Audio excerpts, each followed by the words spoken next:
2. Who regulates appraisers? Last section, we left Michael and Sarah wondering what happened after the appraisal came in $25,000 below the contract price. As their real estate agent, you explained that the appraiser was required to provide an independent opinion of value, not an opinion designed to make the transaction close. Sarah looked puzzled. So who makes sure appraisers know what they're doing? That's an excellent question, and it's one every real estate professional should be able to answer. Many people assume appraisers work for the lender because the lender orders the appraisal. Others believe the appraiser works for the buyer, since the buyer often pays the appraisal fee. Still others think the appraiser is simply another member of the real estate team. In reality, none of those assumptions are correct. Professional appraisers operate under an extensive regulatory system designed to protect the public and maintain confidence in the nation's real estate lending system. Their responsibility is not to the buyer, seller, lender, or real estate agent. Their responsibility is to develop a credible, impartial opinion of value, supported by market evidence and professional standards. To understand why these regulations exist, it's helpful to look back at history. During the savings and loan crisis of the 1980s, inflated property values and inconsistent appraisal practices contributed to significant financial losses across the country. Congress responded by passing the Financial Institutions Reform, Recovery, and Enforcement Act of 1989, commonly known as FIREA. One of its primary goals was to establish uniform standards for real estate appraisals used in federally related transactions. This legislation transformed the appraisal profession by requiring states to regulate appraisers, establish minimum licensing requirements, and adopt nationally recognized professional standards. Today, Arizona licenses and regulates appraisers through the Arizona Board of Appraisal, while federal oversight is coordinated through the Federal Financial Institutions Examination Council, often referred to as the FFIEC.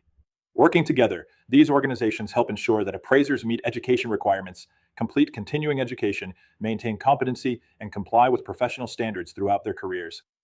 Let's look at another important organization. The Appraisal Foundation is a nonprofit organization authorized by Congress to establish appraisal standards and appraiser qualification criteria. Within the foundation are two independent boards that every real estate professional should recognize.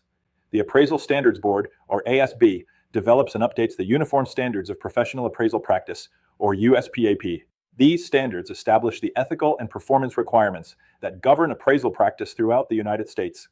The Appraiser Qualifications Board, or AQB, establishes the minimum education, experience, and examination requirements individuals must satisfy before becoming licensed or certified appraisers. Here's why this matters to you as a real estate licensee. When you receive an appraisal report, you're looking at the final product of a process governed by professional standards that require impartiality, competency, confidentiality, and detailed documentation. Those standards exist so lenders, buyers, sellers, investors, and courts can rely on the credibility of the appraiser's opinion. Imagine you're representing the seller of a home in Mesa. The property receives multiple offers, and one buyer agrees to pay well above the asking price. Everyone is excited until the appraisal is ordered. A few days before the inspection, the listing agent calls the appraiser and says, "We really need this one to come in at $640,000. That simple statement may seem harmless, but it crosses a line. This is where experienced brokers become very careful. Federal law, particularly the Dodd-Frank Act, strengthened appraiser independence requirements following the housing market collapse. These rules prohibit improper influence, coercion, intimidation, bribery, or attempts to manipulate an appraiser's opinion of value. Does that mean agents can't communicate with appraisers? Professional communication is encouraged. Agents may provide factual information that assists the appraiser, such as copies of the purchase contract when permitted, a list of recent improvements, information about multiple offers, neighborhood developments, or comparable sales they believe are relevant. The key is that the information should be presented objectively, without suggesting the value the appraiser should reach. Here's where many agents get into trouble. Some agents mistakenly believe they should argue with the appraiser during the inspection, or repeatedly call asking whether the value is there. Others may criticize comparable sales before the report is complete, or pressure the appraiser by emphasizing the importance of the transaction. Experienced brokers know that approach usually accomplishes the opposite of what they hope. Professional appraisers are trained to remain independent. Respectful communication supported by accurate market information is almost always more effective than attempting to persuade an appraiser to reach a predetermined conclusion. As Michael and Sarah's transaction continues, you'll see that the appraisal itself is only one part of the process. Understanding who regulates appraisers and why their independence is protected helps real estate professionals better explain the process to clients while maintaining professionalism throughout the transaction. Broker tip: Treat the appraiser as another real estate professional, not as an obstacle to closing. Provide accurate information, answer questions honestly, and allow the appraiser to perform an independent analysis. Professional cooperation often leads to a smoother transaction and greater confidence in the appraisal results. Online discussion. 1.